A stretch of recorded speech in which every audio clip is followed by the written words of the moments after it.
ॐ विश्वानिदेव सवितर् दुरितानि परासु यद्भद्रं तन्नयासु। ॐ भद्रं कर्णेभिः शृणुयाम देवा भद्रं पश्येमाक्षभिर्यजत्राः स्थिरैरङ्गैस्तु शुभांशस्तनुर्भिर्वशेमहि देवहितं यदायुः। वेद प्रेमियों सुधी श्रोताओं, संप्रति हम सब ऋग्वेद के सप्तम मंडल के 5वें सूक्त की व्याख्या में प्रवेश करने जा रहे हैं। इस सूक्त में 9 मंत्रों का संकलन है। सभी मंत्र त्रिष्टुप नाम के छंद में निबद्ध हैं। मंत्र दृष्टा ऋषि मित्रा वरुण वशिष्ठ हैं, देवता अग्नि हैं और इस सूक्त के प्रथम मंत्र का शीर्षक है अग्निदेव की स्तुति की सम्मति। अब सर्वप्रथम संबंधित मंत्र का सस्वर पाठ हो जाए। ओम प्राज्ञने तपसे भरध्वंजनं दिवो अरदने पृथिव्याः यो विश्वेषामृतानामुपस्थे वैश्वानरो वा वृधेजाग्रवद्भिः। इस प्रथम मंत्र में वैश्वानर अग्निदेव की प्रार्थना है, जो ज्ञानी याजकों द्वारा प्रज्वलित किए जाते हैं।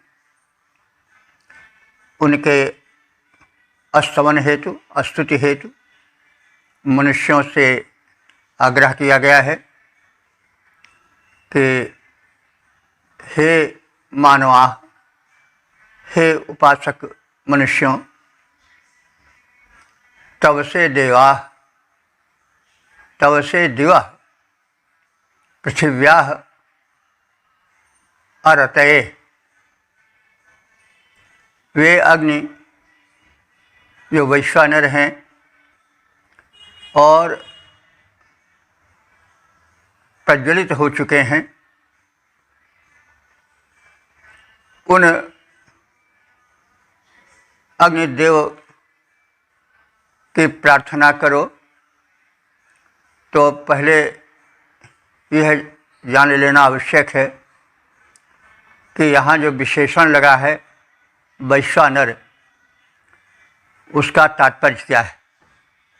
वैश्वानर अग्निदेव तो विश्व से वैश्व बनता है और वैश्वानर माने समग्र मनुष्यों का नेतृत्व करने वाले। तो नेतृत्व करता है जो सर्वश्रेष्ठ होता है। तो ये अग्निदेव संपूर्ण मनुष्यों का नेतृत्व करने वाले हैं। बड़ा स्पष्ट है कि यदि अग्निदेव न हो तो संसार अंधकार में डूबा रहेगा। अग्नि के ही रूप हैं सूर्य भी।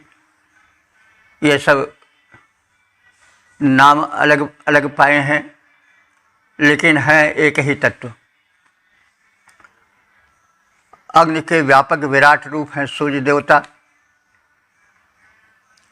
वे आकाश में हैं, विद्युत, वे भी अग्नि के ही रूप हैं। ये सब समस्त मानवों के कल्याण कारक हैं और उनके पथ प्रदर्शक हैं। अग्निदेव ही नेत्रों में ज्योति बनकर रह रहे हैं। अगर अग्निदेव नेत्रों से चले जाएं तो ज्योति चली जाएगी, संसार फिर सूना सूना लगने लगेगा, दिखाई कुछ नहीं पड़ेगा। इसलिए अग्नि जो है वैश्वानर हैं। और यदि अग्नि का प्रकाश न रहे तो भले अग्नि की ज्योति रहे, लेकिन अंधकार के होने के कारण रात्रि में कुछ न दिखाई पड़े। दिन में तो सूर्य देवता व्यापक रूप से आ जाते हैं, लेकिन रात्रि में तो अग्नि देवता ही कार्य करते हैं दीपक बन करके। और अन्य रूपों को धारण करके। तो इसलिए ये वैश्वानर हैं।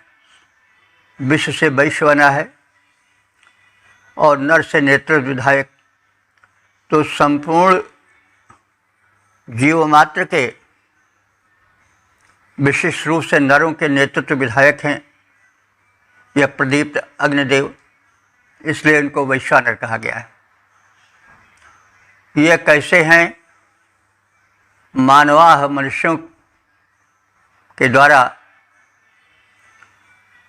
जो है वो प्रदीप्त किए गए हैं। इसलिए हे मानवा, हे मनुष्यों, तब से द्यः पृथिव्याः अरते, तुम तब से माने बल में आए हुए, अर्थात अपने प्रदीप्त रूप से यज्ञवेदी में अपनी शक्ति को प्राप्त हुए, यानी शुद्ध प्रदीप्त अग्निदेव।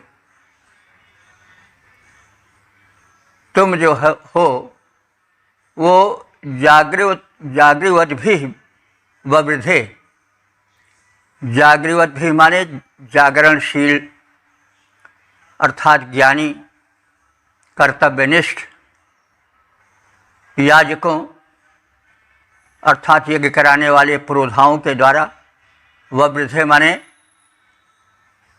विवर्धित किए गए हो, प्रज्वलन की अवस्था में लाए गए हो। यज्ञ वेदी में तुम्हारा समिद्ध रूप यानी प्रज्वलित रूप दिखाई पड़ रहा है। और तुम कैसे हो?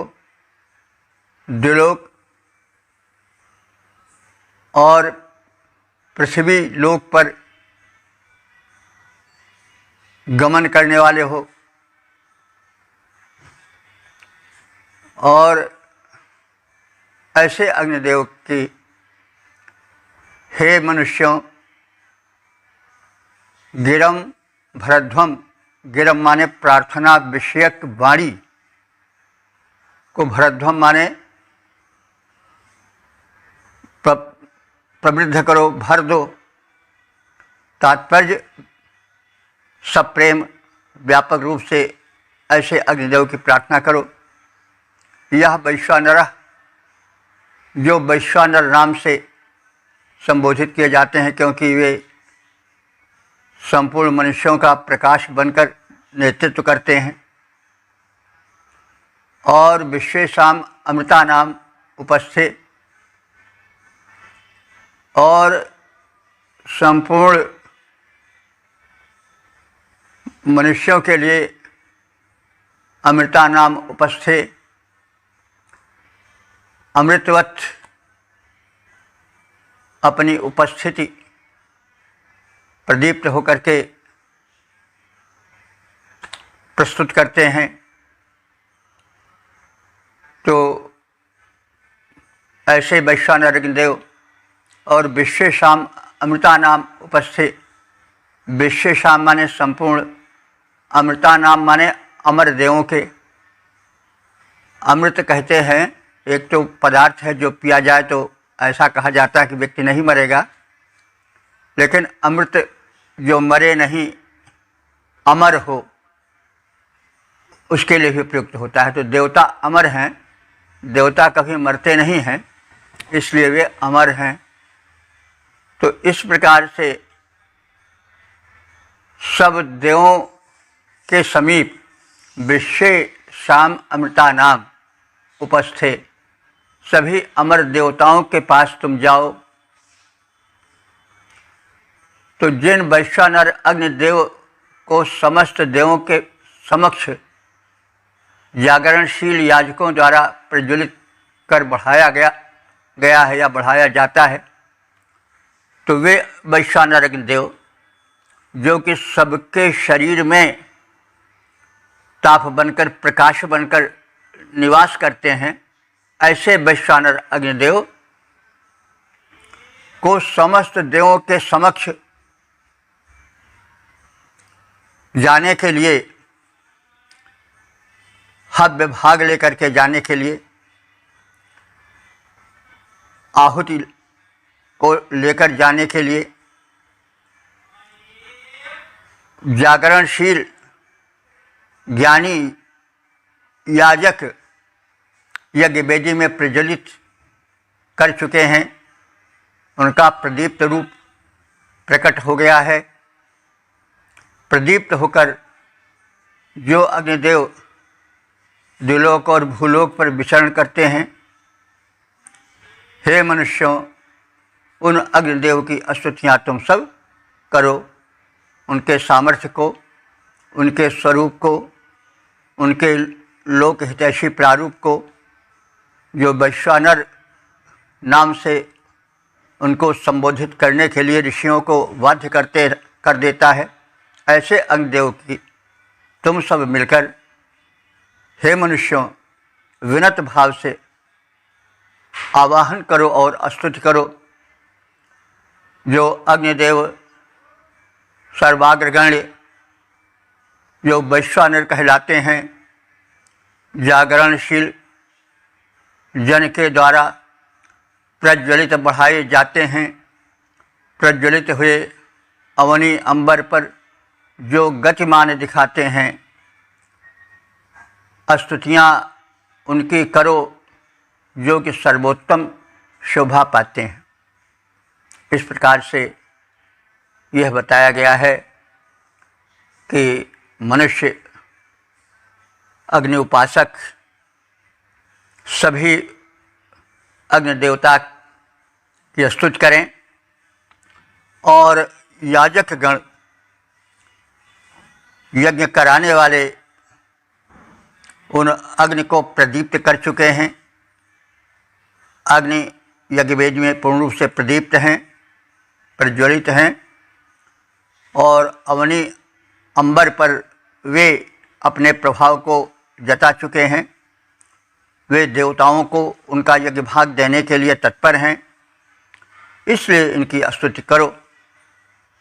अग्निदेव अपने दिव्य रूप और देवों को आहुति प्रदान करने के लिए परम सुशोभित हो रहे हैं, क्योंकि जो दिव्य कर्म करता है, जन हित हेतु यत्नशील होता है, वो परम सुशोभित हो जाता है।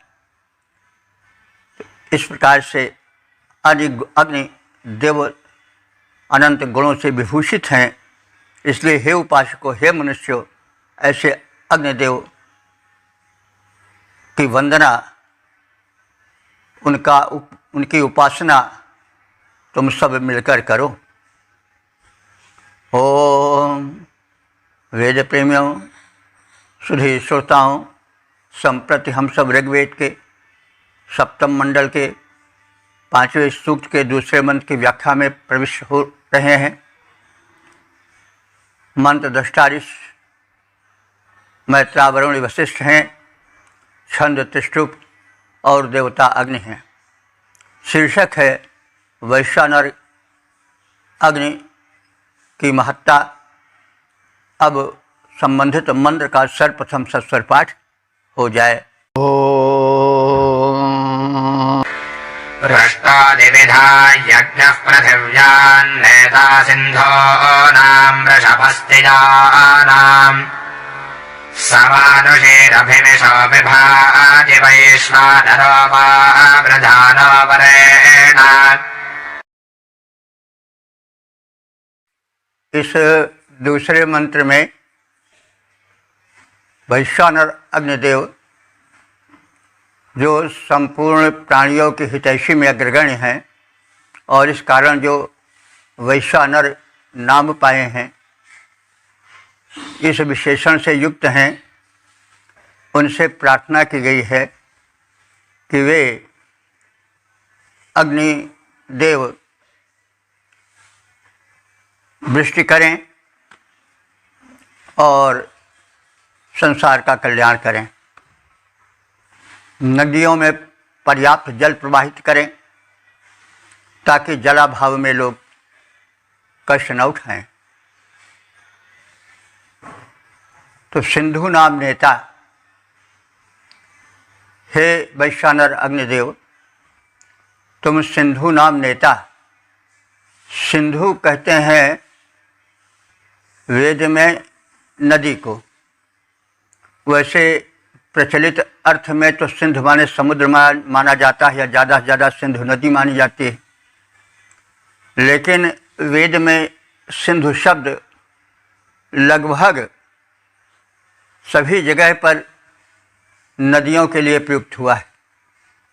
सिंधु शब्द का अर्थ होता है संध्यति, जलम यस्याम इति सिंधु। जिस नदी में जल संदित होकर माने सरक करके प्रवाहित होकर के चले, वह जलधारा नदी है, इसीलिए उसे सिंधु कहा गया है। तो हे जो वैश्वानर अग्नि हो, तुम नदियों के प्रवाह के कारण हो, क्योंकि तुम्हारी ही वृक्ष से नदियों में जल आता है, और अग्निदेव जो हैं वो वृक्ष के कारण है। यह कैसे? आकाश में सूर्य रूप में वे स्थित हैं, और पृथ्वी का जल, विशेष रूप से समुद्र का जल वाष्पित करके वे ऊपर ले जा कर के बादल बनाते हैं, और फिर वही अग्निदेव विद्युत बनकर जो बादलों में स्थित जलराशि है उसको बरसाने का वातावरण बनाते हैं। और इस वृष्टि के कारण पर्याप्त जल नदियों में आता है, और वो सरकता हुआ तीव्रता से प्रवाहित होता है, और जो सिंधु का नाम है वो उनके द्वारा सार्थक किया जाता है। तो हे वैश्वानर अग्निदेव, तुम सिंधु नाम नेता, तुम नदियों के प्रवाह के कारण हो, नदियों के उन्नयन करता हो, जलों से भरने वाले हो। और स्त्रिया नाम वृषभा। अब देखिए, वेदार्थ थोड़ा कठिन इसलिए पड़ जाता है कि ऐसे शब्दों का प्रयोग है जो कि अप्रचलित हैं। जैसे स्त्रीय शब्द है, स्त्रीय शब्द यहाँ आया है जल के लिए।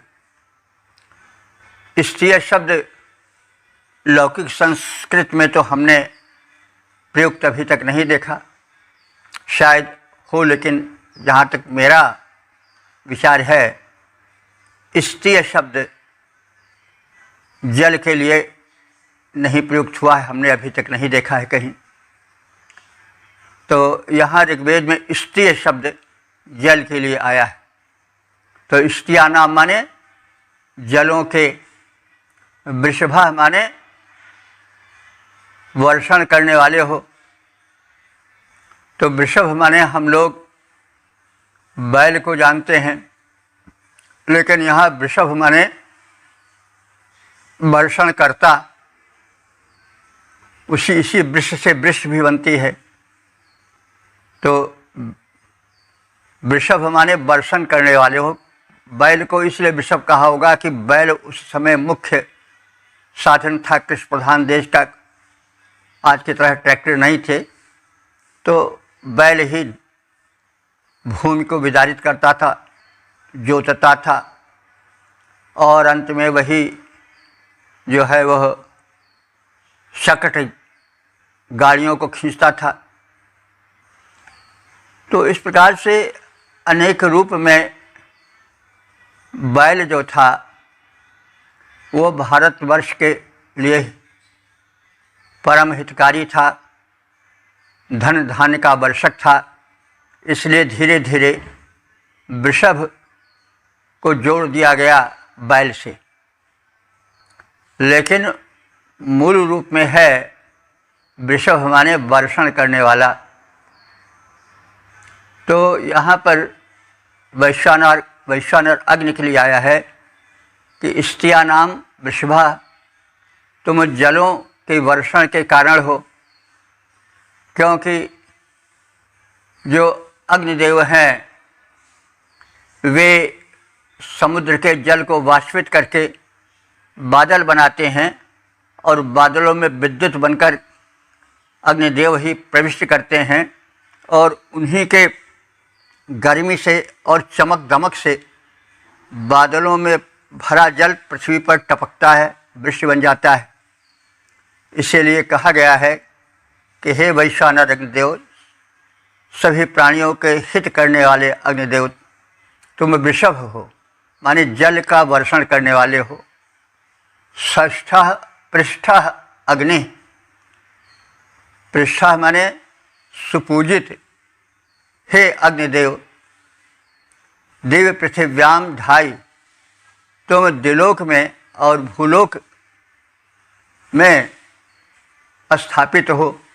धाई माने स्थापित हो, तो दिलोक में तुम सूर्य बनकर और विद्युत बनकर, मतलब 3 लोक हैं, तो दिलोक में तो तुम सूर्य बनकर स्थापित हो और अंतरिक्ष लोक में बादलों में तुम विद्युत बनकर स्थापित हो। पृथ्वी पर अग्नि रूप में हम उनको प्रत्यक्ष देखते ही हैं।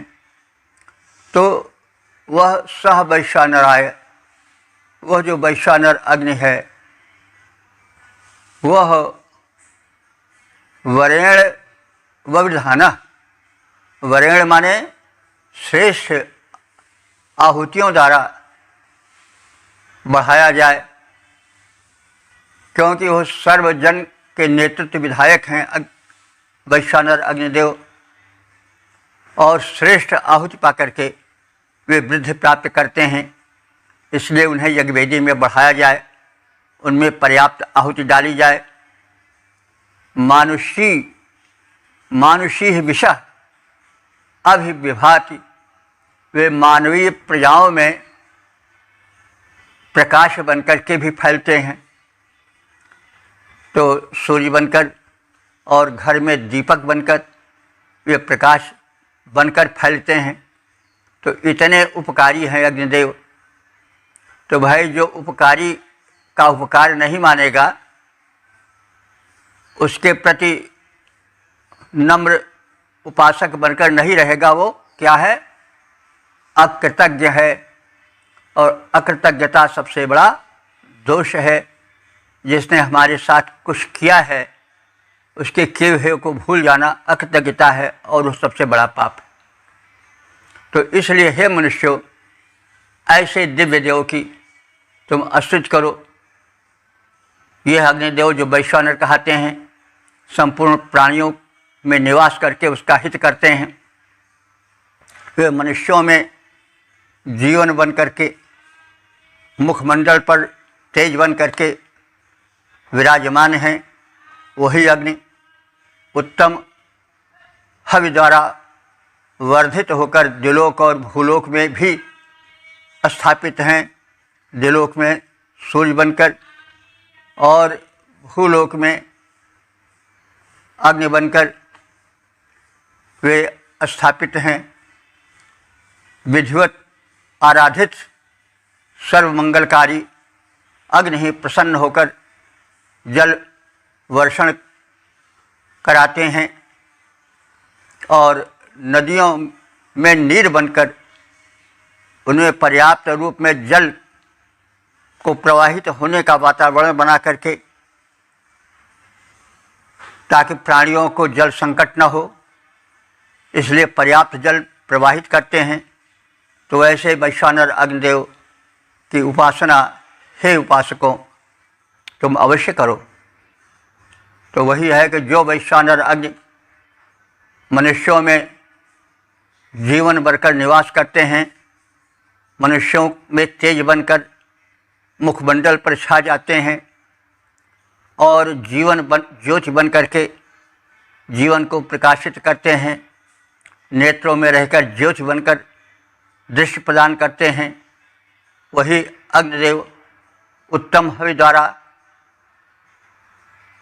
वर्धमान होकर, यानी विवर्धित होकर, बढ़कर, प्रज्वलित होकर दिलोक में सूर्य बनकर, भूलोक में गार्हपत्य अग्नि बनकर स्थापित होते हैं तो विधिवत आराधित सर्वमंगलकारी अग्नि ही प्रसन्न होकर के जल वृष्टि कराते हैं और नदियों में नीर भरकर उसे प्रवाहित करते हैं। व्यापक वैश्वानर अग्निदेव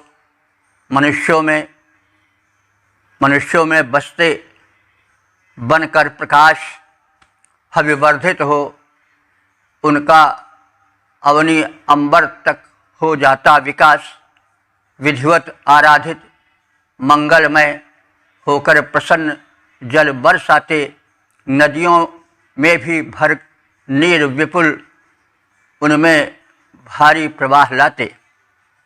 तो अग्नि ही व्यापक रूप में द्युलोक में सूर्य और अंतरिक्ष लोक में विद्युत बनकर प्रकाशित होते हैं। सूर्य और विद्युत का वर्षा में योगदान है, यह सबको ज्ञात है। ओम वेद प्रेमियों सुधी श्रोताओं, संप्रति हम सब ऋग्वेद के सप्तम मंडल के 5वें सूक्त के तीसरे मंत्र की व्याख्या में प्रवेश करने जा रहे हैं। मंत्र दृष्टा मैत्रा वरुण वशिष्ठ छंद त्रिष्टुप देवता अग्नि और शीर्षक है अग्नि का प्रभाव और पराक्रम। अब संबंधित मंत्र का सर्वप्रथम सस्वर पाठ हो जाए। तद्भिराविष आजन्नसिग्नेरसपदाजहतेर्भोजनानि वैश्वानरपूरपेशोषजानः पुरोजदग्नेदरजन्नदीदेः। इस तीसरे मंत्र में अग्नि उपासक राजा पुरु के हितैषी रूप में वर्णन है। राजा पुरु अग्नि उपासक थे और उनके विरोधी जो अनार्य दल थे वे यज्ञ में विघ्न डालते थे, यज्ञ का विध्वंस करते थे। इससे तो हम सभी परिचित हैं। तो उस समय अग्निदेव ने राजा पुरु की बड़ी सहायता की। राजा पुरु अग्नि उपासक थे और उनके विरोधी जो थे वो अग्नि से चलने वाले यज्ञ में तरह तरह की बाधाएं प्रस्तुत करते थे, युद्ध करते थे, अग्नि उपासकों को संघृत करते थे, यानी उनका संहार करते थे, उनको कष्ट पहुंचाते थे, यज्ञ विध्वंस करते थे। तो राजा पुरु जो थे वो अग्नि उपासक थे, यज्ञ करते थे और कराते थे। इसलिए जब उनके शत्रु असुरों ने उन पर आक्रमण किया तो अग्निदेव ने उनकी सहायता की। उसी वृत्तांत का यहाँ पर कथन है। वैश्वानर, हे वैश्वानर अग्निदेव, त्वत भिया, त्वत माने तुम्हारे, भिया माने भय से, असिकनेह विषा, असिकनेह माने असित वर्णी प्रजा, असित माने कहते हैं काले, तो काले काले रंग वाली प्रजाएं शत्रुओं की, अथवा काले दिल वाले शत्रुओं की प्रजाएं यानी शत्रुगण, वे सब भोजनानि जहती, भोजनों को त्यागती हुई। यानी जब तुमने राजापुर की सहायता की और इन असुरों के नगरों को जलाने लगे, हे अग्निदेव, तब असुरों की प्रजाएं जो काले रंग की थीं अथवा काले दिल वाली थीं, वो भोजनों को त्यागती हुई भगी। जब घर में आग लग जाएगी तो कौन भोजन करेगा? सब भगेंगे। तो उस समय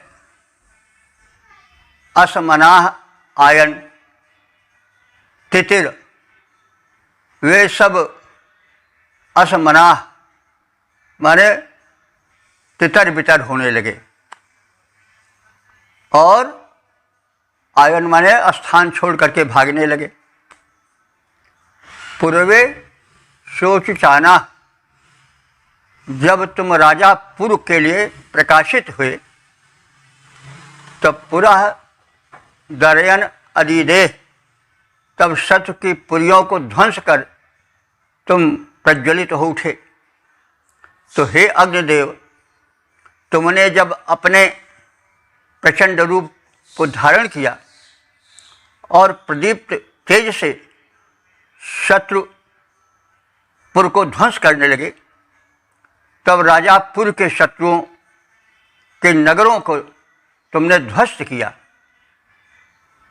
उस समय शत्रुपुर के निवासी, जो कि असित वर्ण के थे, काले रंग के थे अथवा काले दिल वाले थे, वे सब जो थे वो भगने लगे जान बचाने के लिए, और भोजन आदि जो कर रहे थे वे सब भोजन छोड़कर 9-2-11 हो गए, सब तितर बितर हो गए और भागने लगे प्राण रक्षण के लिए। तो यह तुम्हारा पराक्रम था, जो तुमने यज्ञ कर्म के कर्ता राजापुर के सहायता में अपना पराक्रम दिखाया था, और यज्ञ विरोधियों को उनके कर्म का मजा चखाया था। तो इससे यह भी सिद्ध होता है कि उस समय शत्रुओं को तितर बितर करने के लिए उनका आवास ही न रह जाए, वो छोड़कर भाग जाएं, कहीं दूर बसें। इसलिए युद्ध में उसके दौरान आग भी लगा दी जाती थी। आज भी तो बम वगैरह फेंक करके घरों को नष्ट कर दिया जाता है। बम आज में क्या रहता, आग ही तो रहती है। तो अग्निदेव ही का कृत्य समझें, तो उन्हीं की सहायता समझें। तो यहाँ पर धार्मिक रंग दिया गया है, जो अपने स्थान पर ठीक ही है, कि राजापुर यज्ञ करते थे और उनके विरोधी यज्ञ विध्वंस करते थे। तो युद्ध हुआ, उस युद्ध में राजापुर के पक्ष में तुमने शत्रु नगरों को भस्म कर दिया, और जब तुम्हारे द्वारा तुम्हारी तीव्र लपटों से शत्रुओं के घर और नगर घिर गए, तब वो खाना पीना छोड़कर 9-2-11 हो गए, तितर बितर हो गए। ओम वेद प्रेमियों सुधी श्रोताओं, संप्रति हम सब ऋग्वेद के 7वें मंडल के 5वें सूक्त के 4थे मंत्र की व्याख्या में प्रवेश करने जा रहे हैं। मंत्र द्रष्टारिष मैत्रा वरुण वशिष्ठ छंद त्रिष्टुप देवता अग्नि, और शीर्षक है कर्म क्षेत्र के प्रसारक अग्निदेव। अब संबंधित मंत्र का सर्वप्रथम सस्वर पाठ हो जाए।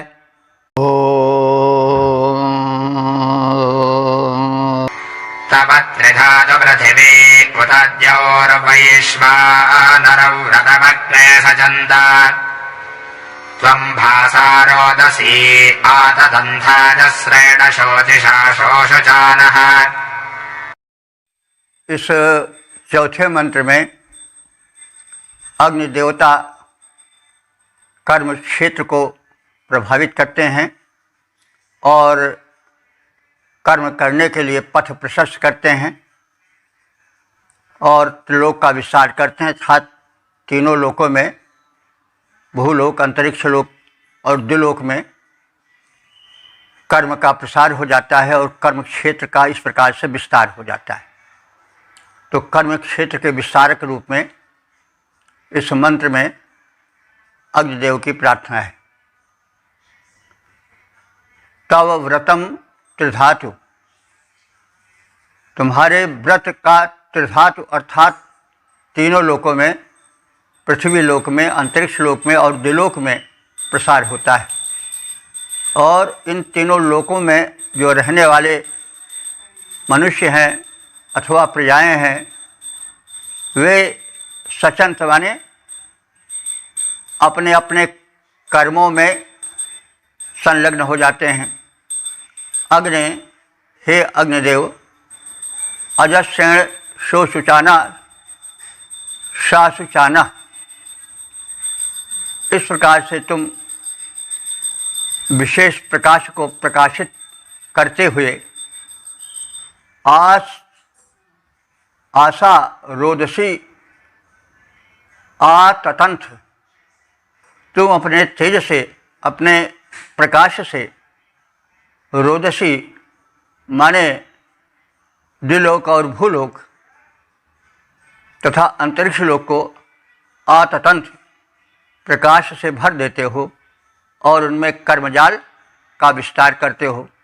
यानी तुम्हारे प्रकाश में कर्म क्षेत्र खुल जाता है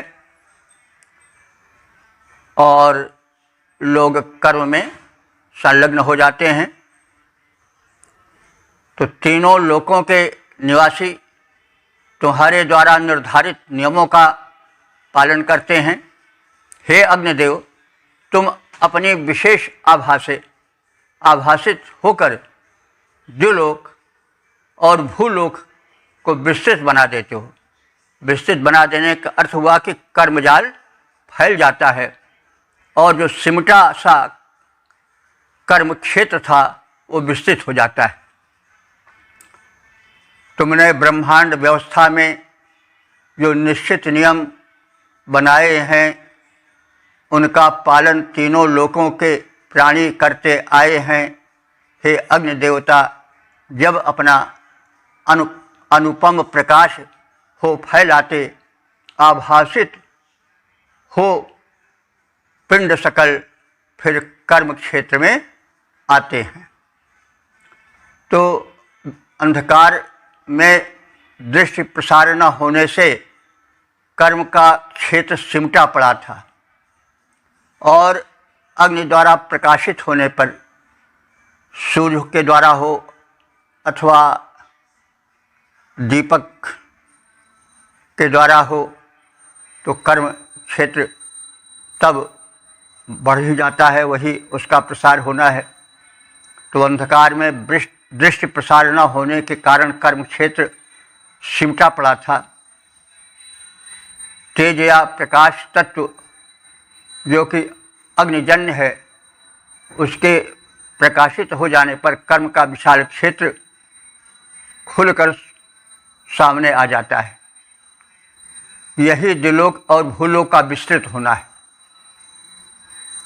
ओ वेद प्रेमियों, सुधी श्रोताओं, संप्रति हम सब ऋग्वेद के सप्तम मंडल के 5वें सूक्त के 5वें मंत्र की व्याख्या में प्रवेश करने जा रहे हैं। मंत्र दृष्टा मैत्रा वरुण वशिष्ठ, छंद त्रिष्टुप, देवता अग्नि, शीर्षक है अग्निदेव की महत्ता। अब संबंधित मंत्र का सर्वप्रथम सस्वर पाठ हो जाए। वामग्ने हरितो भावशादा गिरः सजन्ते धुनजो घृताचीः पतिम् कृष्टेदाम् रथ्यम् रजेदाम् वैश्वानरमुषसाम् केतुमह्नाम्। इस 5वें मंत्र में अग्निदेव की महत्ता विविध रूपों में विद्यमान और सेव्यमान अग्निदेव की महिमा बताई गई। अग्नि, हे अग्निदेव, कृष्टि नाम पतिम, कृष्टि नाम माने कृषि कर्म करने वाली प्रजा के तुम स्वामी हो। कृष्टि नाम पतिम, जो कृष्ण कर्म करते हैं उनके तुम स्वामी हो। ये कैसे? पिछले मंत्रों में बताया गया है कि अग्नि ही समुद्र के जल को वाष्पित करते हैं और बादल बनाते हैं, और विद्युत बन करके बादलों में भरे जल को वृष्टि का रूप देते हैं। और वृष्टि जब होती है तो नदियाँ प्रवाहित होती हैं, जो असिंचित क्षेत्र हैं वो सींच उठते हैं, और कृषि कर्म जो कि अन्न उत्पादन का कर्म है, जिससे सबके पेट भरते हैं, वो कृषि कर्म प्रारंभ हो जाता है। तो इस प्रकार से जो यह कहा गया है कि तुम कृषि नाम पतिम, कृषि कर्म करने वाली प्रजा के स्वामी हो, यह बात सिद्ध हो जाती है। तो हे अग्नि देवता, तुम कृषि नाम पति, कृषि कर्म करने वाली प्रजा के स्वामी हो। रई नाम रथ्यम, तुम रई कहते हैं धन को, धनों को रथ में भरकर लाने वाले हो, यानी धन के प्रमुख साधन हो। उषसाम अन्धाम केतुम, उषसः माने उषा के, अन्धाम माने दिनों के तुम केतु हो, पताका हो अर्थात ज्ञापक हो। केतु का अर्थ होता है ज्ञापक, बताने वाला। तो तुम उषा और अंध माने दिन, इन दोनों के ज्ञापक पताका के समान हो। वैश्वानरम त्वाम, इस प्रकार से विराजमान तुझ वैश्वानर अग्नि की जो उपस्थित होती है, वह वावशाना हरिता, जो रथ को खींचने वाले घोड़े हैं वे लाते हैं और सचनते तुम्हारी सेवा करते हैं। तात्पर्य है कि तुम्हारे रथ वेगवान घोड़ों से युक्त रहते हैं और वे तुम्हें यज्ञस्थल पर लाते हैं, इस प्रकार से तुम्हारी सेवा करते हैं। ये आलंकारिक वर्णन है। जब कोई कहीं पहुंचता था तो तीव्र वाहन की आवश्यकता होती थी, रथ की आवश्यकता होती थी, उसको अश्व खींचते थे, शीघ्र उपस्थित होती थी। तो यहाँ पर अग्नि देवता हैं, उनका मानवीकरण किया गया है, तो फिर आने के लिए रथ की आवश्यकता होगी ही, और तीव्र रथ की आवश्यकता होगी, तीव्रगामी रथ की आवश्यकता होगी। तो हे अग्निदेव, तुम्हें हमारे यज्ञस्थल तक लाने वाले तुम्हारे तीव्रगामी अश्वों द्वारा खींचे जाने वाले रथ हैं, जो तुम्हारी सेवा में निरत रहते हैं। घृताची धुनया गिरा सचनते, घृताची माने घृत युक्त तेजस्वी, धुनया माने ध्वनि, जो हैं वे वाणी बन करके तुम्हारे प्रताप को प्रकट करके सेवा करती हुई प्रतीत होती हैं। तो हे अग्निदेव, तुम कृषकों के स्वामी हो, पति हो, परिपालक हो, धन के संचालक कहे जाते हो, यानी धन तुम्हारे ही अधीन है, कृषि कर्म आदि तुम्हारे ही माध्यम से होते हैं। एवं उषाओं सहित दिवस के ज्ञापक ध्वजा समान हो, तुम्हारे रथ को खींचने वाले घोड़े तुम्हारी सेवा के लिए सदैव समुद्यत रहते हैं। घृत युक्त आहुतियाँ और पापनाशक अस्तुति की वाणियाँ तुम्हारी सेवा करती हैं, अर्थात तुम्हारे हेतु नित्य गायनरत रहती हैं, और घृत की आहुतियाँ सदैव तुम्हें प्रज्वलित करने के लिए निरंतर संलग्न रहती हैं, चाहे तुम तुम्हारी प्रार्थनाएं होती हैं, तुम्हें आहुतियाँ दी जाती हैं और तुम प्रज्वलित होते हो और इस प्रकार से लोकहित करते हो। हे अग्निदेव तुम कृषकों के स्वामी, महान उषा सहित दिन के तुम ज्ञापक ध्वजा समान, तेरे सेवक रथ हैं। घृत की आहुतियाँ जो होती प्रदान, अस्तोताओं की अघनाशक वाणी सेवा करती यशो गान। ओम वेद प्रेमियों, सुधे श्रोताओं, संप्रति हम सब ऋग्वेद के सप्तम मंडल के 5वें सूक्त के 6ठे मंत्र की व्याख्या में प्रवेश करने जा रहे हैं। मंत्र दृष्टा मैत्रा वरुण वशिष्ठ, छंद त्रिष्टुप, देवता अग्नि। शीर्षक है अग्निदेव की महत्ता। अब संबंधित मंत्र का सर्वप्रथम सस्वर पाठ हो जाए।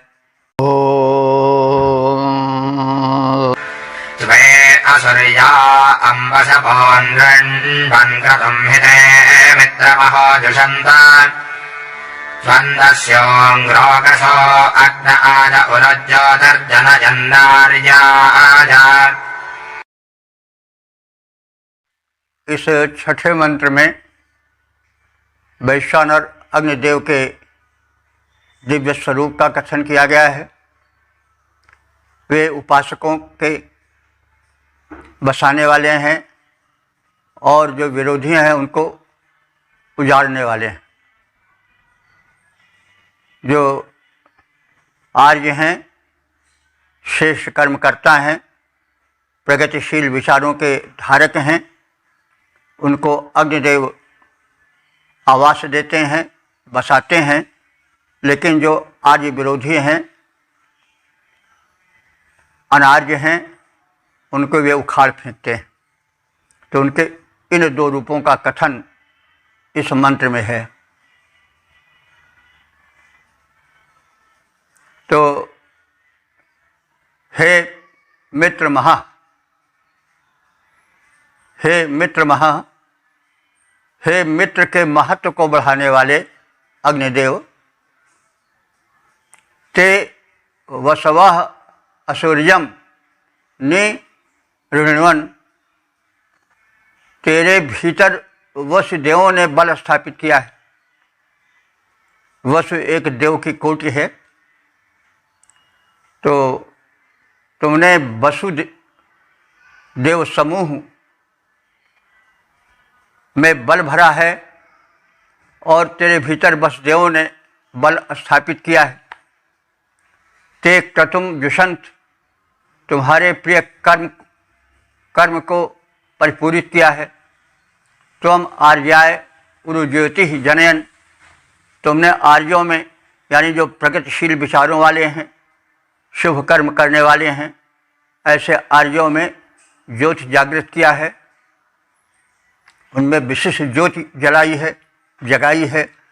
दस्युन ओकसः, और दस्युन माने दस्युओं के, अनार्यों के, ओकसः माने निवास स्थान को, आजह माने उखाड़ फेंका है।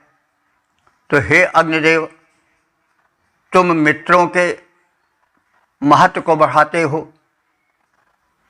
मित्र जो तुम्हारे मित्र भाव से उपासक हैं, सेवक हैं, सहचर हैं, उनके महत्व को, उनकी महिमा को विवर्धित करने वाले हो। तुम्हारे भीतर वसुओं ने विशिष्ट बल भर दिया है। तुमने आर्यों को उनके हेतु विशिष्ट ज्योति जगाई है और दुष्ट दस्युओं के आश्रय स्थल को उखाड़ फेंका है। तो अब यहाँ पर दो शब्द हैं जिनके विषय में कुछ जान लेना आवश्यक है। एक वसु हैं। वसु 33 देवताओं में आते हैं। इनकी संख्या 8 मानी जाती है और बृहदारण्यकोपनिषद के अनुसार 8 वसु हैं। आहस, ध्रुव, सोम, धरा, अनिल, अनल, प्रत्यूष और प्रभास। ये प्रभास जो देव हैं, 8वें रुद्र, ये जो वसु हैं, ये अवतरित हुए हैं देवव्रत के रूप में। देवव्रत का नाम बाद में भीष्म पितामह के नाम से प्रसिद्ध हुआ है। उनका प्रारंभ का नाम देवव्रत था। तो ये प्रभास हैं 8वें वसु। यही मृतलोक में काफ़ी समय तक रहे। और जो 7 वसु हैं वे किसी कारण शापवश धरती पर मनुष्य होकर उत्पन्न होने के लिए शापित हो गए थे। फिर शाप देने वाले के प्रसन्न हो जाने पर यह हुआ कि तुम मृतलोक में बहुत दिनों तक नहीं रहोगे और शीघ्र ही फिर सुरलोक में, देवलोक में आ जाओगे। तो उनको गंगा जो थी उन्होंने अपने प्रवाहधार में फेंक दिया था। महाभारत में इसका कथन है। और 8वें जो प्रभास थे ये देवव्रत के रूप में रह गए और चिर जीवन पाए। अंत में भीष्म पितामह बने और शापित थे ही, इसलिए अपने सामने ही इन्होंने अपने कुल का संहार देखा। तो ये तो 8 वसु थे। ये बृहदारण्यकोपनिषद के अनुसार इन्हें कहा गया है। इनका नाम का और लघु परिचय दिया गया है, इनके कृत्यों का, इनके शापित होने का, फिर शापित होने के बाद फिर देवलोक में जाने का, और देवव्रत के रूप में प्रभास नाम के 8वें वर्ष का मृतलोक में रहने का। और एक शापित जीवन था ही, इसलिए अपने कुल का अपने आँखों के सामने ही संहार देखने का संक्षिप्त कथन किया गया है। तो ये 8 वर्ष जो है बृहदारण्यकोपनिषद के अनुसार कथित हैं। आर्य शब्द आया है। आर्य प्रगतिशील व्यक्तित्व को आर्य कहते हैं। ये है आर्यों के नाम से चित्रित हैं भारतीय संस्कृति में, वेदादि में। तो इनके विरोधी अनार्य थे। वे यज्ञ विरोधी थे और पतित थे। वे प्रगतिशील विचार के नहीं थे। और आज भी हम देखें तो देख सकते हैं कि एक वर्ग ऐसा है जो कि बस वही पकड़े हुए है पूंछ, कि हमारे कभी नाम ले लेना कोई बुरा नहीं है इस प्रसंग में, बस वो कुरान के हिसाब से चलते हैं। जो कुछ कह दिया गया है उस पूंछ को नहीं छोड़ते हैं। और जो आर्य हैं, आर्य प्रगतिशील कहे जाते हैं। तो वे जो मान्यताएं हैं वेद और शास्त्र की, उस विषय में वो प्रगतिशील हैं। जो इधर आर्यों के विचार हैं वो निरंतर युग के हिसाब से बढ़ते रहे हैं। तमाम प्रगतिशील विचारधारा, उसी आधार पर तमाम धर्म, तमाम विचारधाराएं बढ़ी। आज भी उनमें सुधार होता रहा है। कभी इस आज जो कि वैदिक धर्म से अनुप्राणित है, सनातन के रूप में जो प्रचित है, उसमें विचारधाराएं भिन्न भिन्न आती रहीं और समाती रहीं और फिर कभी लुप्त हुई, कभी प्रकट हुई। उसका क्रम हम देखते हैं। कभी यह हुआ कि स्त्रियों को जला दो, वो किन्हीं कारणों से था, अपने धर्म को बचाने के लिए। जो आक्रांता थे उनसे रक्षण के लिए, कि जवानी में जब उनका परिछूट गया तो यह है कि रहेंगे तो एक अत्याचार बढ़ेगा, 10 लोग ज़बरदस्ती उनको खींच ले जाएंगे। लेकिन फिर हमने छोड़ दिया। कभी पर्दा प्रथा थोपी गई किन्हीं कारणों से, वो वैज्ञानिक ही थी। विदेशी लोग या जो आक्रांता दस्यु थे, हम उनको दस्यु ही कहेंगे वेद के हिसाब से, तो उनके कारण भय हमारा धर्म नष्ट न हो, हमारा अस्तित्व न मिट जाए, इसलिए पर्दा प्रथा की गई। लेकिन हमने जब उस भय को दूर देखा तो फिर पर्दा प्रथा जो थी वो ख़त्म कर दी। लेकिन एक वर्ग ऐसा है जो किसी तरह से छोड़ने को तैयार नहीं, वो पूंछ पकड़े हुए है, इसीलिए वह अनार्य है, क्योंकि उसमें गतिशीलता नहीं है। पकड़ लिया पूंछ तो बस पकड़े रहेंगे, कहे कि हम नंगे रहेंगे तो फिर नंगे ही रहेंगे, कहे कि हम बस कपड़ा निकाले रहेंगे तो निकाले रहेंगे। हमारे यहाँ जो है बात नहीं है, अरे भाई शीत आवेगी तो वस्त्र पहनेंगे, ठंडी बढ़े तो बस पहनेंगे, गर्मी आवेगी तो बस निकाल फिर देंगे। लेकिन एक वर्ग ऐसा जो नहीं है, हम वही रखेंगे। तो वो रूढ़वादिता में ग्रस्त है और इसीलिए संसार में वो खप नहीं पा रहे हैं। जिस देश में जाते हैं वहाँ उत्पात मचाते हैं और खप नहीं पाते हैं। ये सब हमें कहने की आवश्यकता नहीं, आप लोग देखते होंगे। तो देखिए, बहुत पहले बात हो गई थी कि एक में आर्यत्व था, यानी वे गतिशील थे, प्रगतिशील थे, समय समय पर अवसर के अनुकूल, युग के अनुकूल एक विचार को छोड़ देते थे, दूसरे विचार पकड़ लेते थे, फिर छोड़े पकड़े, मतलब समय के अनुसार वे गतिशील थे। वे अपने में परिवर्तन भी लाते थे समय के अनुसार। लेकिन एक वर्ग आज भी है, वो मतलब कहा जाए तो कोई बुरा नहीं होगा कि वो जो है वो आर्य नहीं है, अनार्य है, यानी विरोधी है। वो आज भी उसी बात को पकड़े हुए है, वही जो मान्यता है एक ग्रंथ विशेष में, उसी मान्यता को पूंछ को पकड़े हुए वो चला जा रहा है। इसीलिए वो खप नहीं पा रहा है, वो समाज में मिल नहीं पा रहा है। जिस देश में है उस देश में एक समस्या ही पैदा कर रहा है। तो वो अनार्य हैं, हम लोग आर्य हैं, क्योंकि हम लोग अपने को समय के हिसाब से बदल लेते हैं, प्रगतिशील हैं और इसीलिए आर्य हैं। और जो अप्रगतिशील हैं एक ही बात को पकड़े हुए हैं कि दादा ने कहा कि चने बोना तो चना ही बोएंगे, अरहर कहा तो अरहर ही बोएंगे, समय का नहीं ध्यान रखेंगे क्या बोला चाहिए किस समय में। तो यही फ़र्क है।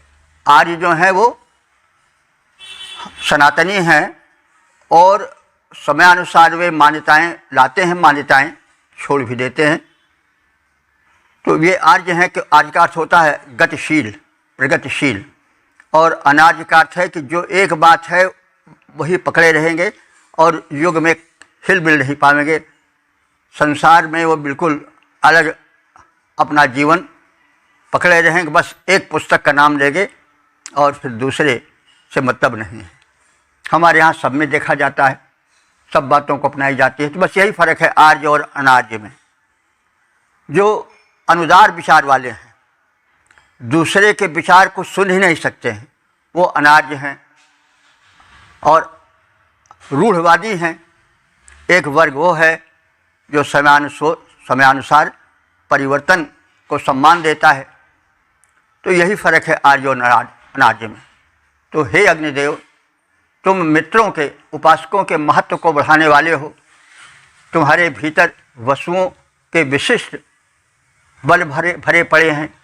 तुमने आर्यों के हित विशिष्ट ज्योति जगाई है और दुष्ट दस्युओं के आश्रम स्थल को उखाड़ फेंका है। हे अग्निदेव, तुम में वसुओं ने भरा ओज बल भारी। हे अग्निदेव, तुम में वसुओं ने भरा ओज बल भारी। मित्रों के तुम सदा सहायक, उनके हो हितकारी। तुमने आर्यों हेतु ज्योति को जला पंथ दिखलाया। तुमने आर्यों हेतु ज्योति को जला पंथ दिखलाया, किंतु दुष्ट दल के आश्रय स्थल को तोड़ बहाया।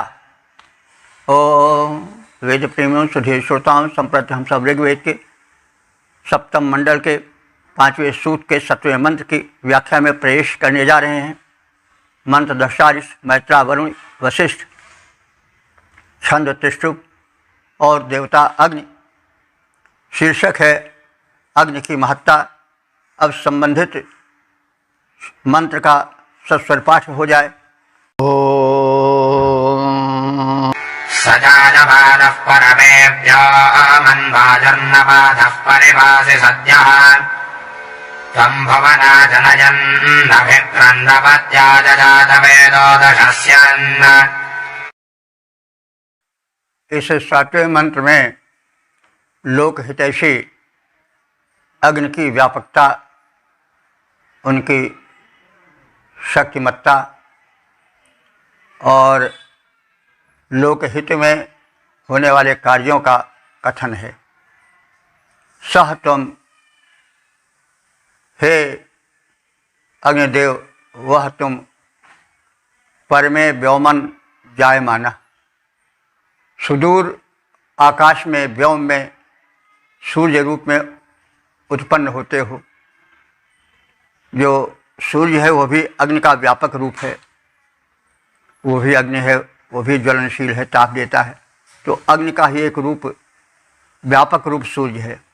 तो हे वैश्वानर अग्निदेव, वह तुम हो जो परमे व्योमन, जो सुदूर आकाश में सूर्य बनकर जायमान प्रकट होते हो।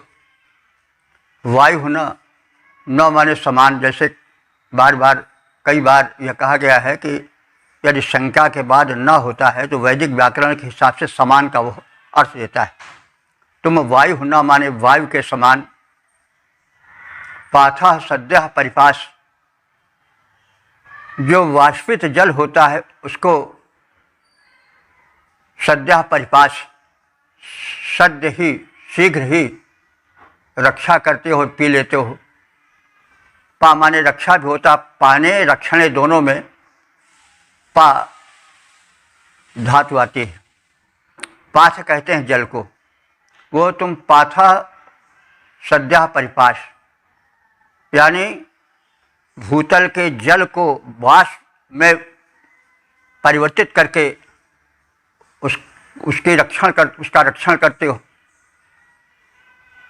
जात वेदः, हे सर्वज्ञ अग्निदेव, जात वेद अग्नि को कहते हैं क्योंकि अग्नि सर्वव्यापी है तो सर्वज्ञ भी है। तो हे जात वेद, ज्ञानी सर्वज्ञ अग्नि देवता, त्वं भुवना जनयन, तुम भुवनों को, लोकों को जल देते हो और जल को प्रकट करते हुए उनका परिरक्षण करते हो।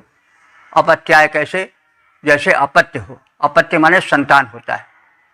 जैसे संतानों की रक्षा की जाती है वैसे तुम भूतलवासियों की रक्षा करते हो, जल को दे करके और उनकी कामनाओं को पूरी करते हो।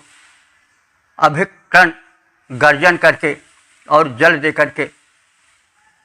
तो इसमें विज्ञान भी है कि बिजली की चमक और मेघ के गर्जन और वर्षण से जो ऊर्जा आकाश में रहती है वो पृथ्वी पर आती है।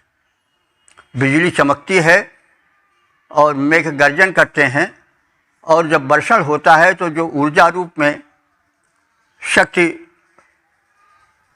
है फैली हुई और अदृश्य है, वो धरती में आ जाती है और धरती में उर्वरा बन करके, उर्वरा शक्ति बन करके वो छिपी रहती है और वनस्पतियों में, फसलों में और वृक्षों में, लताओं में वो भर जाती है, जिससे कि उसमें लगने वाले फल फूल और अनाज के रूप में हम प्राणी उसको ग्रहण करते हैं और ऊर्जावान बनते हैं। तो इस वैज्ञानिक तथ्य का भी इस मंत्र में चित्रण है। तो हे अग्निदेव, तुम अंतरिक्ष में सूर्य रूप से प्रकट होकर भूमिस्थ जल को वाष्पित करके सोमरस रूप में वायु के समान उसका पान करते हो। यानी वायु उस जल को बादल बना करके आकाश में ले जाती है और उस जल का वो पान करती है, जैसे सोमपान बड़े चाव से किया जाता है। हे ज्ञानी अग्निदेव, तुम ही भुवनों में मेघ उत्पन्न कर जल वृष्टि करते हो।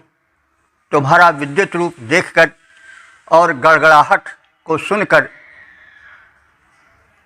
अन्न की कामना करते हुए तुम्हारे संतान रूप में निवासी प्राणी आशा से भर जाते हैं कि अब धरती की प्यास बुझ जाएगी, हम लोग जल वर्षण से कृषि कर्म करेंगे, अन्नोत्पादन होगा और वनस्पतियां हमें सिंचित होकर फल फूल आदि प्रदान करेंगे।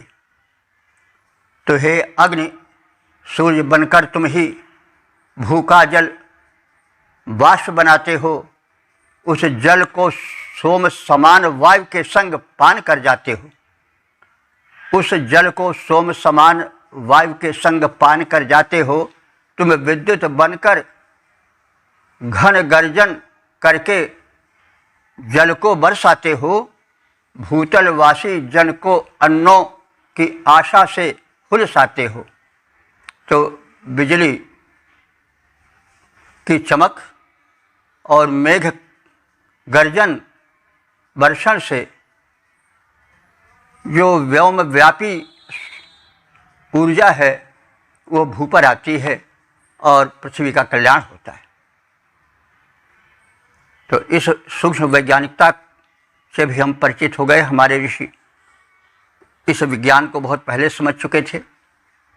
और वेद प्रेमियों, सुधी श्रोताओं, संप्रति हम सब ऋग्वेद के सप्तम मंडल के 5वें सूक्त के 8वें मंत्र की व्याख्या में प्रवेश करने जा रहे हैं। मंत्र दशा ऋषि मैत्रा वरुण वशिष्ठ छंद त्रिष्टुप देवता अग्नि। शीर्षक है अन्न की व्यापकता। अब संबंधित मंत्र का सर्वप्रथम सस्वर पाठ हो जाए। तामग्ने अस्मे इषमे रजस्वैश्वानरद्युमतेऽं जातवेदः यजाराधः पिन्वसे विश्ववारबृधश्रवो दाशुषे मर्त्याय। 8वें मंत्र में विद्युत युक्त वृष्टि की कामना की गई। जात वेद वैश्वानर अग्नि, हे सर्वज्ञ वैश्वानर अग्निदेव, ताम द्विमतीम इशम अस्मे आ रियस्व, तुम दीप्तिमय वृष्टि हो, उसके कारण हो और उसको हमारे पास प्रेरित करो, जिससे यया, जिसके द्वारा हम राधा, राधा माने अन्न धन, पिन्नोषि प्राप्त करते हैं और प्राप्त करें। विश्ववार, हे सबको स्वीकार करने वाले, सबके साथ सद्व्यवहार करने वाले अग्निदेव, पृथुश्रवा दास से मर्त्याय, दास से मर्त्याय माने दानी मृत्युलोक के निवासी मनुष्य,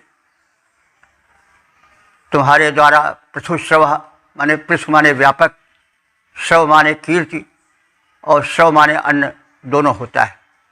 श्रव माने कीर्ति भी होती है और श्रव माने अन्न भी होता है। तो तुम्हारी कृपा से हम मरणशील यजमान जो तुम्हारे उपासक हैं वो सुकीर्ति प्राप्त करें और पर्याप्त मात्रा में अन्न धन प्राप्त करें, ऐसी कृपा करो। हे सर्वज्ञ अग्निदेव, तुम विद्युत की चमक से युक्त वृष्टि को हमारे हित में प्रेरित करो। इस वृष्टि द्वारा हमारे पास पुष्ट अन्न धन आए। हे सबके यजनीय पूज्य अग्निदेव, जो सदाचारी सुकीर्ति लब्ध दानी यजमान हैं, उनके हेतु तुम शुभ कर्म के हेतु व्यापक अन्न दो और यश प्रदान करो। प्रेरित करो वृष्टि विद्युत युत, प्रेरित करो वृष्टि विद्युत युत गर्जन युत होती जाए जिसके द्वारा पुष्ट अन्न धन पास हमारे आ जाए। अग्निदेव, दानी को धन सम्मान दिलाते जाओ, करें यज्ञ शुभ कर्म निरंतर, सक्षम उन्हें बनाओ। तो यह विज्ञान सम्मत मत है कि बिजली चमकने से नाइट्रोजन आदि गैसों से उर्वरता वर्धक अणु बनते हैं। वे सूक्ष्म रूप से पृथ्वी पर आते हैं और इस कार्य में विद्युत और वृष्टि का बड़ा महत्व है, उपयोगिता है। और इसी हेतु, इसी वैज्ञानिकता को ध्यान में रख करके ऋषि ने प्रार्थना की है कि बिजली भी चमके और वृष्टि भी हो और विद्युत की चमक के सहित वृष्टि हो। तो इस मंत्र में यह वैज्ञानिकता भी है कि बिजली के चमकने का एक वैज्ञानिक महत्व भी है। ओम वेद प्रेमियों, सुधे श्रोताओं, संप्रति हम सब ऋग्वेद के सप्तम मंडल के 5वें सूक्त के 9वें मंत्र की व्याख्या में प्रवेश करने जा रहे हैं। मंत्र दृष्टा मैत्रा वरुण वशिष्ठ, छंद त्रिष्टुप, देवता अग्नि। शीर्षक है धन वैभव कीर्ति की कामना। अब संबंधित मंत्र का सर्वप्रथम सस्वर पाठ हो जाए। तन्नो अग्ने भगवद्भ्यः परोक्षं रजन्यवाजं श्रुत्यैर्वस्वात् वैश्वानरमहिदश्वरमजच्छ रुद्रेभिरग्ने वसुभिः सजोषाः। इस 9वें मंत्र में जो समापन का मंत्र है उसमें अग्निदेव से, जो वैश्वानर रूप में इस सूक्त के देवता हैं, उनसे धन, बल और उत्तम आचरण आदि की प्रार्थना है। वैश्वानर अग्नि, हे वैश्वानर नाम के अग्नि देवता, हे संपूर्ण मानवों के हितैषी अग्नि देवता, मघवद्भ्यः नः, हवि रूपी धन के धारण करने वाले हमारे लिए, हम यजमानों याजकों के लिए। तो मघवद्भ्यः नः, मघवत कहते हैं धन वाले को, मघवत, मघ माने धन, वत माने वाले। तो यहाँ पर अर्थ होगा कि हवि रूपी धन धारण करने वाले, नः माने हमारे हेतु। तम पुरुक्षम रई, तम माने उस, पुरुक्षम माने प्रचुर, रई माने ऐश्वर्य, धन को प्रदान करो। ध्रुवम बाजम विवस्व, और जो है वो श्रुतम बाजम, श्रुत बाज माने कीर्ति युक्त, बाज माने बल को, यश माने प्रदान करो, उससे जोड़ो। तो देखिए बाज, बाज माने अन्न भी होता है, बाज माने धन भी है, बाज माने शक्ति भी है। तो यहाँ श्रुत्यबाज, वह कीर्ति या वह धन या वह बल जो कि कीर्तिवर्धक हो, श्रुत्य हो, कीर्तिवर्धक हो, ऐसा करो। तो बल और धन दोनों कीर्तिवर्धक भी हैं और कीर्ति नाशक भी हैं। यदि किसी का बल सज्जनों के, दीनों के रक्षण में लगता है तो वह श्रुत्य बल है, सुनने वाला कीर्तिवर्धक बल है। यदि किसी का बल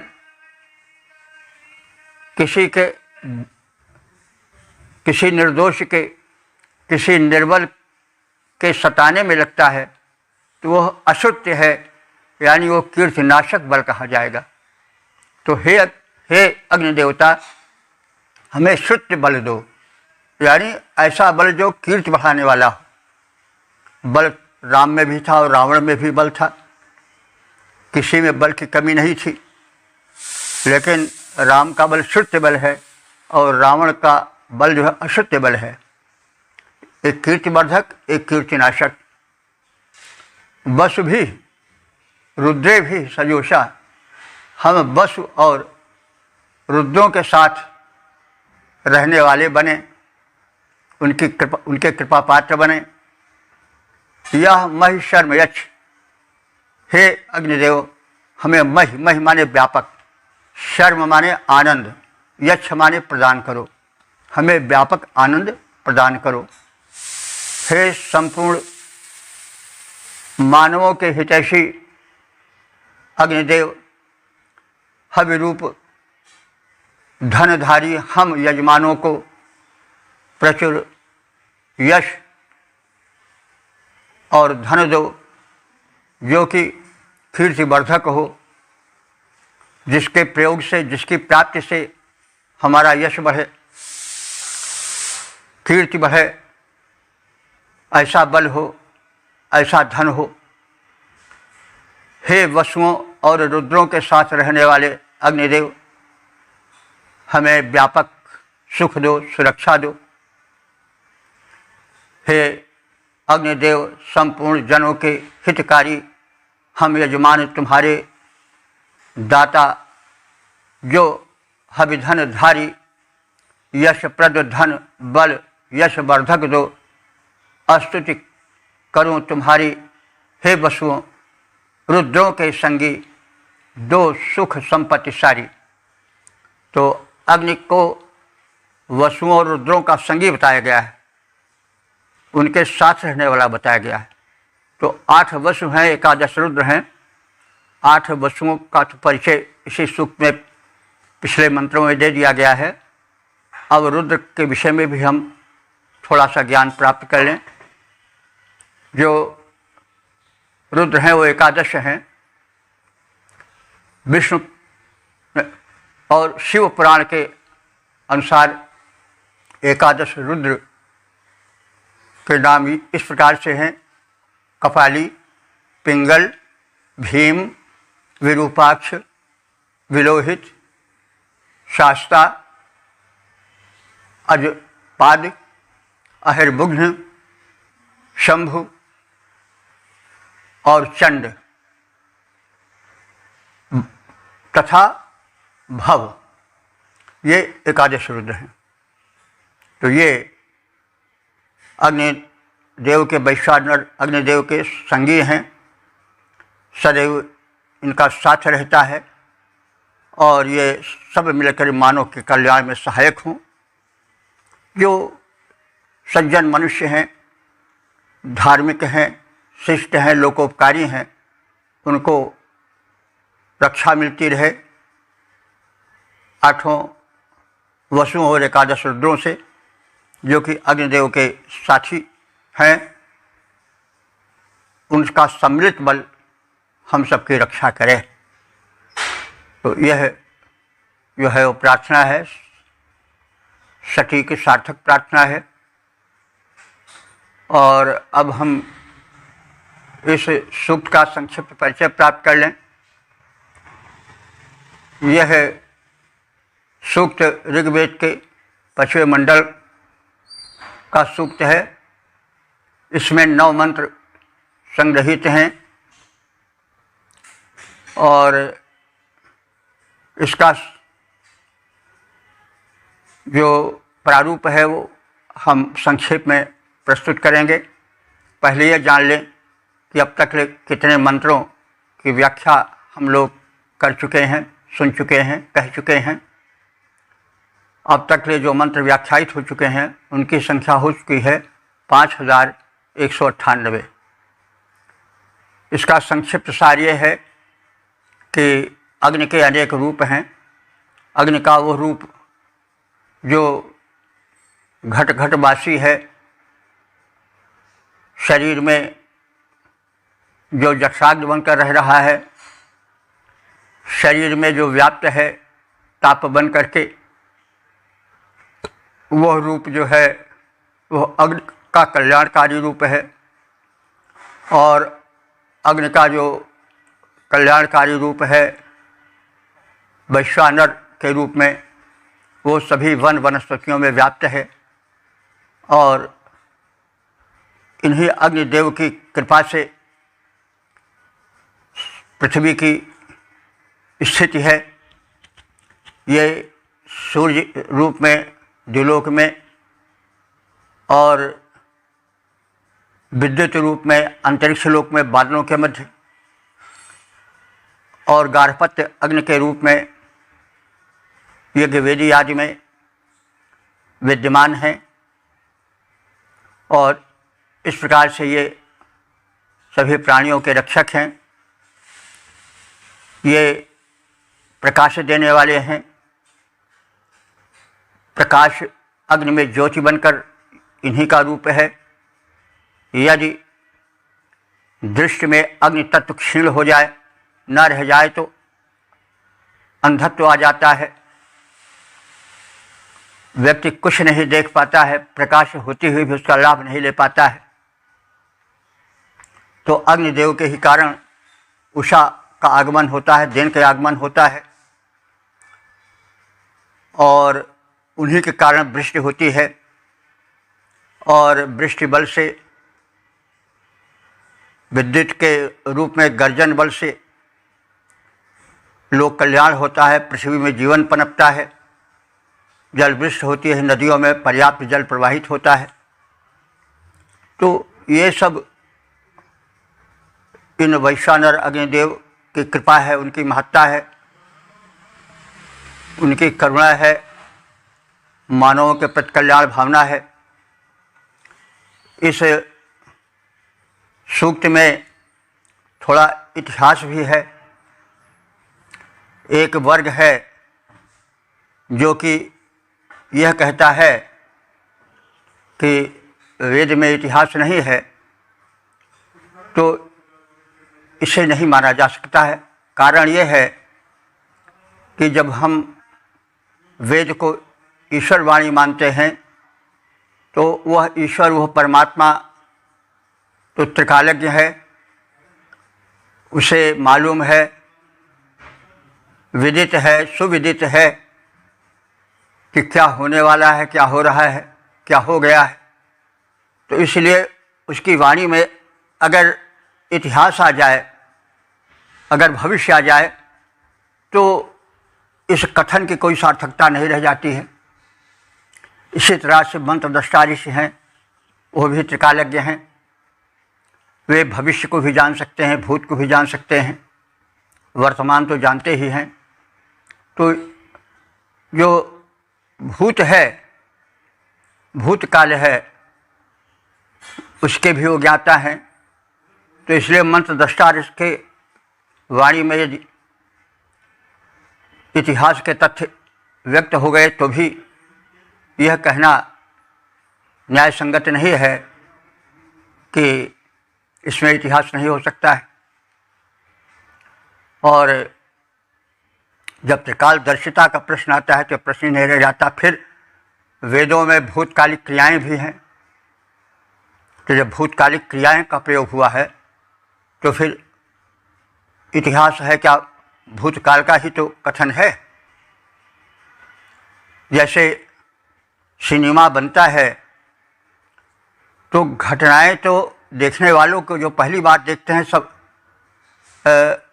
अदृश्य रहती हैं, वो नहीं जान पाते कि आगे क्या होगा। लेकिन जिसने वो फिल्म बनाई है वो तो जानता है कि ना आगे क्या होगा, आगे क्या हो, आगे क्या होगा। भले दर्शकगण ना जान पाते हों, लेकिन जो बनाने वाला है वो तो जानता ही है। तो इस प्रकार से वेदों में इतिहास नहीं है, यह तर्कसंगत नहीं प्रतीत होता है। इसी प्रकार से आर्य और अनार्य का भेद भी है। आर्य एक प्रगतिशील विचारधारा वाले थे, आर्यों का समूह प्रगतिशील धारा का था। वो युग के अनुसार अपने विचार बदल लेता था। इसका मतलब यह नहीं कि वो गलत विचार से जुड़ता था, लेकिन अगर कहीं कुछ विचार आया तो इसका वो स्वागत भी करता था अगर वो लोक हितकारी है। इसीलिए वो श्रेष्ठ है। आर्य का अर्थ होता है जो प्रगति कर रहा हो और श्रेष्ठ हो।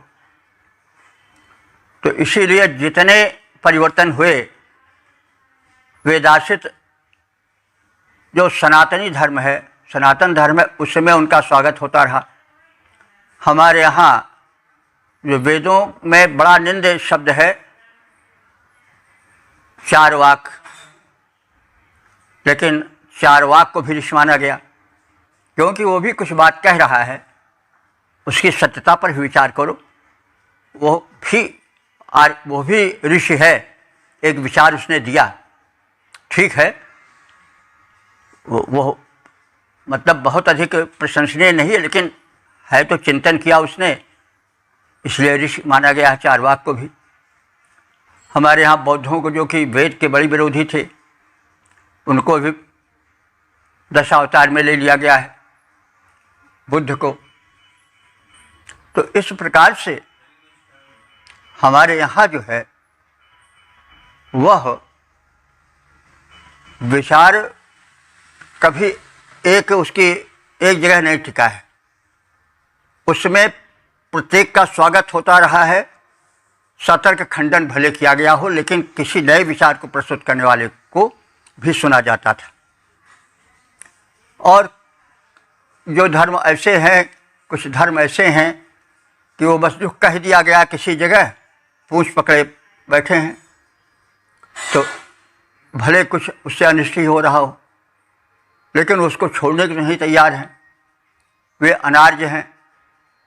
जो प्रगतिशील हो वही आर्य है, और जो उपयोगिता न देख करके किसी समय में कोई बात कही गई तो वो उस समय के अनुकूल होती, ठीक है। लेकिन युग बदलता है तो विचारधाराएं भी बदलती हैं, और हमें बदलते हुए युग का स्वागत भी करना चाहिए। उसमें जो अच्छा है उसको ग्रहण कर लेना चाहिए। अब जैसे आप देखते हैं, अगर गर्मी के समय में हम जब तल करके पसीना बह रहा हो तो वस्त्र उतार देते हैं, नग्न भी हो जाते हैं, क्योंकि वो युग की आवश्यकता है। इसी प्रकार से जब उसी वातावरण में शीत कपाने वाली शीत का प्रवेश हो जाता है तो हम बड़े गर्म कपड़े पहन लेते हैं। अब यह नहीं कि फिर वही गर्म ही पहनते रहेंगे। तो यह युग परिवर्तनशील है। हर युग में कुछ अच्छाई होती है, कुछ बुराई होती है। तो उस अच्छाई बुराई के हिसाब से परिवर्तन भी अपेक्षित है। एक बात को जो किसी युग में किसी वातावरण को रह करके कही गई तो वह दूसरे युग में उसी प्रकार से सत्य हो, यह नहीं कहा जा सकता। और जो उसी को पकड़े हुआ बैठा है वो अनार्य है। तो हमारे हिंदुत्व में भी, सनातन में भी कुछ विचार धाराएं ऐसी हो गई हैं जो कि बस एक बात को पकड़े हैं, इसलिए वह अनार्य हैं। आर्य वे हैं जो प्रगतिशीलता को सतर्क पकड़े रहते हैं। ऐसी बात नहीं, उस तर्क होना चाहिए। उसी प्रकार से जो परिवर्तन के विरोधी हैं उनको सतर्क विरोध करना चाहिए और सतर्क सुनना चाहिए, सुतर्क मानना चाहिए। तो इसीलिए तर्क विद्या एक है। तर्क विद्या एक हमारे यहाँ दर्शन भी हुआ है, वो दर्शन न्याय दर्शन है। गौतम का यत्र यत्र धूमस्तत्र, उसमें तर्क के आधार पर सब चीज़ सिद्ध की जाती है। और इस प्रकार से जितने प्रगतिशील धर्म हैं और प्रगति का स्वागत करने वाले जो आर्य हैं, वे प्रत्येक बात को तर्क सम्मत सुनते हैं, तर्क सम्मत कहते हैं। यदि बात तर्क सिद्ध है तो उसको मान लेना आर्यत्व है और न मानना अनार्यत्व है। यही आर्यत्व में और अनार्यत्व में भेद है। तो हम आर्य बने, अनार्य न बने। हम उस परिवर्तन का स्वागत करें जो तर्क संगत है, और उस बात का विरोध करें जो तर्क संगत नहीं है। यह कह करके कि ऐसा कहा गया है, ऐसा कहा गया है, अमुक ने कहा है, अमुक ने कहा है, यह है, वो नहीं होना चाहिए। हम लोग आज जो है प्रगतिशील हैं, नए नए विचारों का भी स्वागत करते हैं यदि वह तर्कयुक्त है, समाज के हित के लिए है, राष्ट्र के हित के लिए है, विश्व के हित के लिए है, उसका स्वागत होना चाहिए। यही स्वागत आर्यत्व है और उसका विरोध अनार्यत्व है। तो हम इस प्रकार से इस भेद को जान करके अपने में परिवर्तन लावें। परिवर्तन हठवश नहीं होना चाहिए। इसी प्रकार से किसी बात को पकड़े रहना बिना किसी तर्क के, बिना किसी कारण के, वह भी अनार्यत्व है। तो हमें भगवान ने बुद्धि दिया है, तर्क शक्ति दी है, तो हमें उस बुद्धि और उस तर्क का सकारात्मक प्रयोग करके, तर्क सहित प्रयोग करके विषय वस्तु का निर्णय करना चाहिए और आगे बढ़ते रहना चाहिए। यही आर्यत्व है। तो इस प्रकार से हमने संक्षेप में इस 5वें सूक्त की संक्षिप्त व्याख्या की और उससे संबंधित अर्थ को सतर्क प्रस्तुत करने की चेष्टा की। ओम सर्वे भवन्तु सुखिनः, सर्वे सन्तु निरामयाः, सर्वे भद्राणि पश्यन्तु, मा कश्चित् दुःख भाग् भवेत्। ओम।